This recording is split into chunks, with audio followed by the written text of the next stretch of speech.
for Inside Utah Politics with Lindsay Aerts.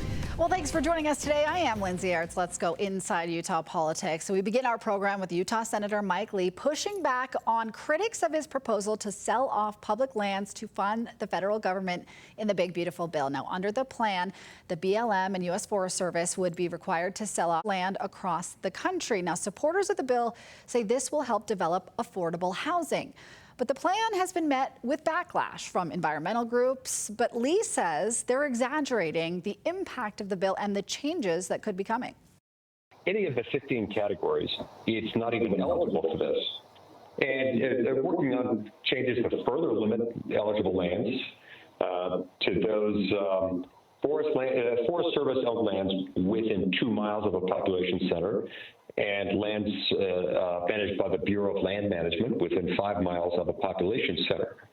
So this deals with land that is only in or near a place where people live, and it doesn't authorize the sale. It authorizes a process whereby it could be considered for that purpose.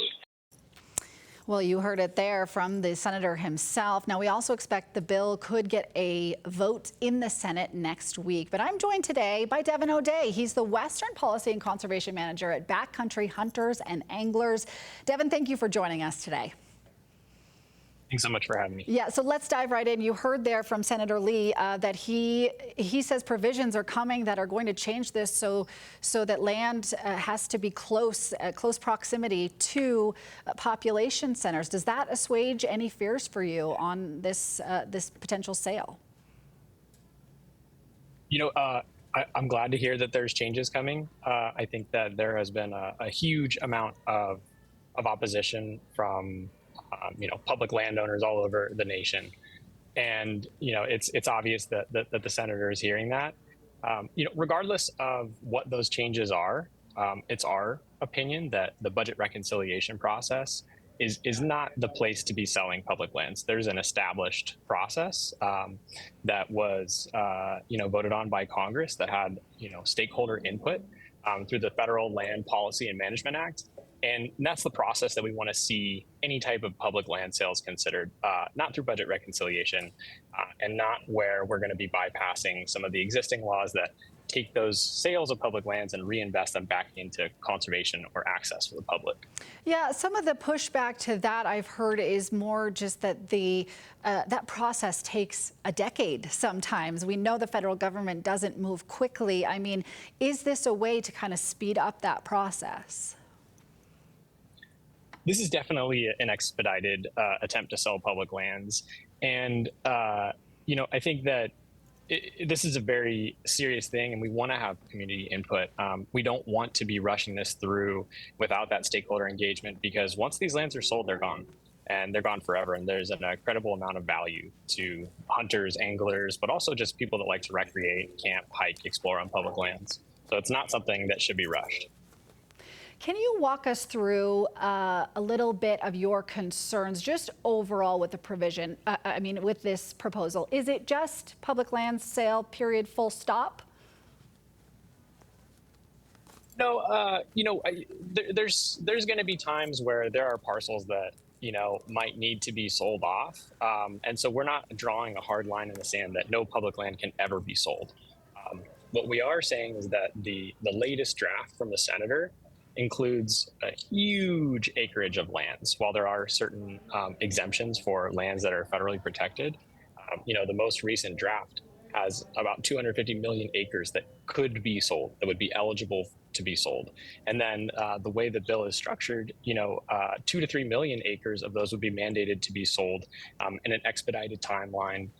And while there's deference to states to have first right of refusal, there's really very limited safeguards. This isn't affordable housing. There's pretty broad definitions there, which raise a lot of concerns for us on, what problem are we really solving, and what are those impacts going to be to the local communities that have relied on these lands for generations? Yeah, so on that housing piece, that is the big defense of the senator, right, is that we need some of this land, especially this land that butts up against our cities or even within existing city limits, needs to be for affordable housing. Our cities, especially in Utah, are growing, especially in the south and southeast and southwest of our state. How do we fix this housing crisis if we have this land that can't be used for that purpose? Well, I think what we need to do is we need to get, targeted, and the senators that want to solve this crisis, we need to be looking at these particular parcels. We need to be showing these maps, identifying the habitat values, the existing recreation value, what type of connections they have to the broader outdoor economy, and laying it all out on the table and looking at exactly which parcels make the most sense, doing that through either the federal agency resource management planning process or broad stakeholder input, and then moving that forward in the established processes that we have to I think there's going to be community support if we move it that way. If we take 250 million acres and say it could be any of these, and we're going to mandate that we sell at least 3 million and none of that money gets reinvested into conservation or access for local communities, certainly there's going to be a big backlash. And I think that's what we've seen. And we've seen more engagement on this issue than really any prior issue for our communities. And I think that's indicative of the fact that there's a lot of opposition to this really broad brush attempt to solve this problem. You represent hunters and anglers. So how do the hunters and anglers feel about some of these lands? If these lands are so close to cities that they're not maybe, taking over some of those big open spaces or, the rivers where y'all fish. Forgive me for not totally knowing all of those spots, but are there still concerns with this provision among the hunters and anglers? Yeah, I mean, I think I haven't seen any provision from the senator yet that includes any of those safeguards. So all I can operate off of is the most recent draft, which doesn't have any of those safeguards. Assuming that there were additional restrictions put in place regarding proximity to cities and any of those definitions, I still think there's a number of areas where you can be within, 2 to 5 miles of a city and have really valuable outdoor recreation, hunting and angling experiences. And so I think that, again, it's not just a matter of proximity. I think what we need to do is we need to be looking at, is there a mule deer migration corridor that happens to go through this city? What are the existing values? Like, what does that community use look like? And then work backwards to those lands that don't have that same value. They don't have those communities that are going to stand up and oppose this. And I think that's how we are going to arrive at the solution. It can't just be a mathematical formula, which is how this bill's been written thus far. There's obviously way more public land in the West than there is in the East, right? Our friends back East don't really deal with these public lands issues as much, right? Because we have so much of our land federally controlled here in Utah. How do you feel like Congress needs to work together to kind of broach this subject with different states having so many different needs? Yeah, and I think, the beauty of our federal lands is that, that anyone can use them. They belong to all of us. So even though I don't live in some of the states, I don't live in Utah personally, but I love to recreate on those lands because, I have an interest. I'm a stakeholder to those lands. And so I think that the way we solve this is not by looking, state by state, but by recognizing that these are an asset to all of the American people. And one of the most beautiful things about our country is the fact that we can go explore and we can go across different states and hunt and fish and camp with our families in all these different landscapes. And that's what makes America great. What have you done? Have you done anything to reach out, work with the senator on this to try to get this proposal in a place that you like? And he has said this morning that he thinks it is pretty likely that this, I think he said very likely, this thing will pass. What happens if it does? And are you working with him at all to try and get some of your concerns addressed?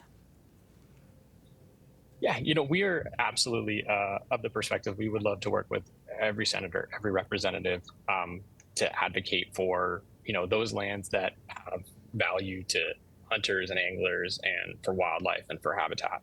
We're going to always have that door open for a conversation. We're going to continue to emphasize that those lands that are important to our community, we really don't want to see sold, and we would be glad to work through any type of proposals. But again, the budget reconciliation process is one that cuts out the public, and it circumvents all these established laws that were built for the intent purpose of dealing with this issue. And there's a lot of thought that went into them, and this rushed process that's not bipartisan, that doesn't have public input, it can't be the answer. We'll have to leave it there. Devin O'Dea with Backcountry Hunters and Anglers. I appreciate your time today and sharing your thoughts on your opposition to this bill. Obviously, we'll have to see where it goes from here, but thanks for your time today. Appreciate it. Thank you. Well, still ahead here on Inside Utah Politics, Salt Lake City Police briefing lawmakers on a deadly shooting, what we know about the No Kings protest shooting, and what questions still remain. That's next. You're watching Inside Utah Politics with Lindsay Aerts. Well, welcome back. Utah lawmakers still looking for answers on the deadly shooting at the Salt Lake City No Kings protest. Salt Lake City Police Chief Brian Redd summoned to Capitol Hill to brief them on the latest information at the Capitol this week. Now, we know a peacekeeper with the protest shot an armed man, injuring him and killing 39-year-old Afa Alu, who was an innocent bystander. Now, lawmakers on both sides of the aisle tell us that while they still have serious questions, they have faith in the Salt Lake City Police Department. To be honest, I was hoping to get more details. I'm 100% confident in Salt Lake City's police department. I really am. I'm confident he'll get us to the place where they're gonna answer all those questions that we have. Now, in the meantime, one man is in custody, Arturo Gamboa. He stands accused of approaching the march and aiming his rifle at protesters. Well, I'm joined today by Representative Jeff Burton. He was one of the lawmakers briefed by SLCPD. Rep. Burton, welcome to the show. Thanks for being here. Good to be with you. Okay, so just talk to me about what you got from that briefing from Chief Redd. Well, obviously, and as I've said, we're not going to talk about an ongoing investigation. I do, like the Speaker, have complete trust in Chief Brian Redd. I've worked with him previously when he took over the Utah Department of Corrections, and he's an amazing leader. He's very much dedicated to his officers, and I think you're going to see some amazing things at the Salt Lake City Police Department. He is on this. They're taking it very seriously. It's a complex problem, obviously, when you have potentially people on both sides who could be armed at some of these events. And obviously what we're focusing on is peaceful opportunity to protest without feeling like you're going to get hurt if you go to one of these events. And so it is concerning to us, and we'll stay tuned. But I can tell you from a character perspective, we have a lot of trust in Brian Redd to lead this investigation in a proper way. Were you satisfied with the answers you got? Chief Redd was kind of summoned to Capitol Hill, if you will. Were you satisfied with the answers you got? Yeah, I'm satisfied. I think he's on track doing the right things. He's a very skilled investigator. Having been a military police investigator, I understand the nuances and the complexities of a situation like that, and I think Brian's all over it. He's going to give us an honest look and make sure that, I mean, to him, the safety of the citizens of Salt Lake City is paramount, and that's what we all want. Well, I want to dive into the issue a little bit, which is we had a peacekeeper there that organizers say was a part of their group to ostensibly help keep the peace, but it's their shots that ultimately killed an innocent bystander. I mean, from a legal perspective, even, we just have a situation where a man is dead, but the person who fired the shots wasn't necessarily aiming at him. So with your legal and military training and background, I mean, just what do you make of the questions that need to be answered here? Well, let's be clear. These peacekeepers have no affiliation with the Salt Lake City Police Department, and likely no coordination. So it would be errant for me to talk in detail about anything because I don't know anything at this point. I have trust in the investigators. But again, it's complex when you have people on both sides of the issue that have anger. I am convinced that we're going to get to the truth here and that justice will be served. But again, as I've said, this is an investigation. Much of the information I don't have. What I do have is confidence in the people conducting it. So, do you think there will be more charges coming? It's possible as they dig into this. But again, the challenge we face is that when these people bring firearms to events like this and there's no coordination, anything can happen, and it's a volatile mix. And so knowing that the Salt Lake City Police Department and the Department of Public Safety were there in force, I have complete faith that the truth will be found. And I hope that through the answers, we can learn how to coexist with people who disagree on political issues. We do believe it's a fundamental principle that people can have, the opportunity to express their opinion in a public forum, but they should be safe while they're doing that. And so this is not being taken lightly. It's a serious matter. Should the group have brought their own peacekeepers with them? Because this peacekeeper, according to the group, had military training and a military background. But again, we have an innocent bystander who lost his life because of it. Should that have been something they were coordinating with police, or how do you see that whole security issue? Yeah, I mean, the bottom line is this event is going to cause a lot of questions to be asked and a lot of answers to be found. And it's easy to Monday morning quarterback situations, but again, while they're investigating it, I'm not going to talk about the details. I think what you will find is that some answers will come out, and maybe some new tactics, techniques, and procedures for dealing with situations like this. Interesting. Kay, we'll have to watch to get all of those questions answered. I know there's still a lot of them.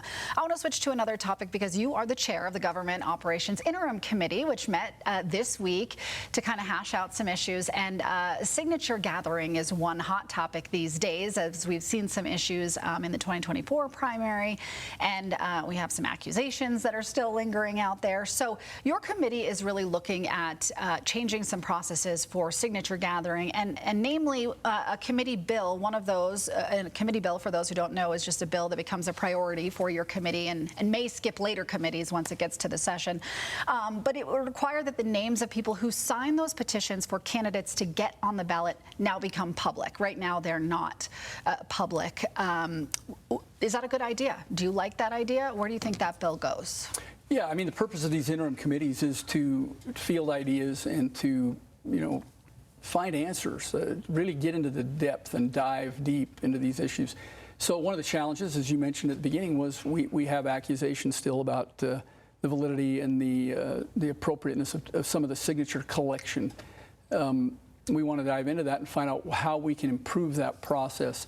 And what we're talking about here is candidate signature drives, petitions to get on the ballot. Right. As you know, that has been put into place by Senate Bill 54 because of issues at the conventions in the past, candidates not being able to get to the ballot. And so that's even being debated, whether you should be able to do signatures. And unfortunately, some of those that collected signatures weren't necessarily very clean in the way that they did it. And that's why we had that on the list.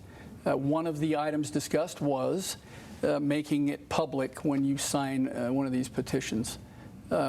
That is something that we debated last session and didn't really get resolved, and so that's why it's on the issue now. I'm not sure what I think of that yet. Personally, I've signed many petitions, and I don't mind if my name is out for public view. We believe that anything that's done from a political standpoint should probably be available to the public to see. And so we're going to have community comment. We're going to take a lot of input from people across the state to decide what we really think about that, because those bills will probably see the light of day when the next session comes. Yeah. What major signature changes, are there any that you see are low-hanging fruit, glaring? I know we made some changes in the last session with one bill in particular, but are there any low-hanging fruit and glaring changes with signature gathering you think need to happen? Yeah, number one, we need to make sure that the companies that are gathering signatures, when you're talking about a governor's race, there are a lot of signatures required, and so hiring outside organizations to get your signatures is a fairly common thing. I think that by prosecuting some of these obvious issues with signature collection, some of these companies that don't do it right, it's going to get the attention and improve the process. Secondly, you mentioned House Bill 300 did add the last four of your driver's license or some state or federal ID to the voting process. We've always known that signatures are not really a reliable way of determining who somebody is. Signatures are not ID. We're going to be using them as a secondary method to validate that you are the proper voter. But But that ID is probably the more important aspect. So we are looking for ways to diminish the importance of signatures because they're so subjective. And one of the things we found in our investigation thus far is there were a lot of signatures that were invalidated that should not have been, and then there were a lot of signatures that were validated that should not have been. And that is because of the subjectivity of looking at a signature. You can look at your own on your driver's license versus what you sign on a check. They often don't look the same. And it's hard for somebody, third party, to look at that and identify you by that. Yeah, well, there's always the balance of, okay, ID, you're saying may solve that problem, but it may also disenfranchise folks in the meantime, and I know that's something you guys are working to Well, avoid. And that's why we extended the implementation of House Bill 300 and why we're giving free state ID. We don't want to disenfranchise anyone. In fact, we want to encourage everybody that can vote to vote. And so the free ID is going to help significantly in that way. Representative Jeff Burton, thank you so much for your time today. I appreciate it. Lots of issues to keep our eyes on, so we appreciate it. Well, coming up here on Inside Utah Politics, could the U.S. join the war in Iran? How that question is splitting both parties in Congress next.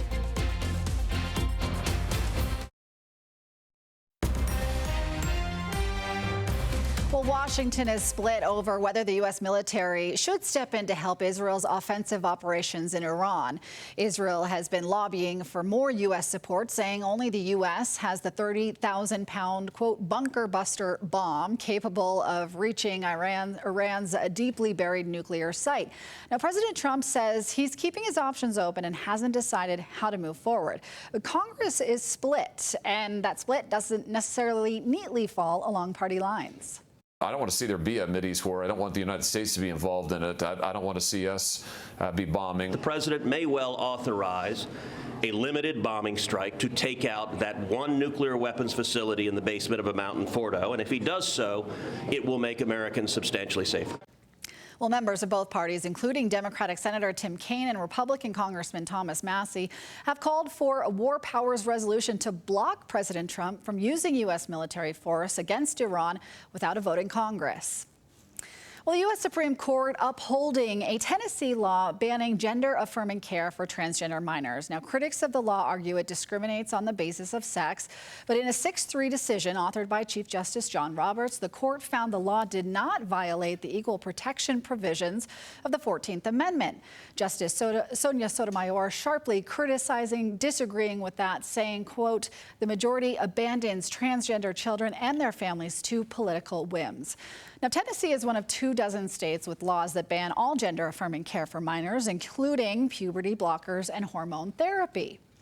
But Utah is one of those states with some form of ban in these treatments in place. But Utah's law, passed back in 2023, then known as SB 16, it banned all the same procedures with a slight carve-out for patients already receiving care before February of 2023. Now, another difference is the enforcement. Utah's law made it so doctors prescribing these treatments could be sanctioned for malpractice. And the Tennessee law went further, or rather they couldn't be sanctioned. The Tennessee law went further, allowing parents to sue doctors and allowing the Attorney General to criminally prosecute them. Well, the American Civil Liberties Union of Utah calls the ruling a devastating loss for transgender people and their families. But they note that the court limited this ruling to its facts, meaning more existing cases protecting trans rights will stand and more lawsuits could be coming. Well, the state of Utah is celebrating a win over the EPA at the Supreme Court. The High Court ruled 8-0 this week that local courts, not the D.C. Circuit Court, will be in charge of ruling on violations of the Clean Air Act under what's called the Good Neighbor Rule. Now, this rule basically requires that states cut down on pollution that might lower air quality in neighboring states. The Utah Attorney General and Solicitor General call it a win for local control.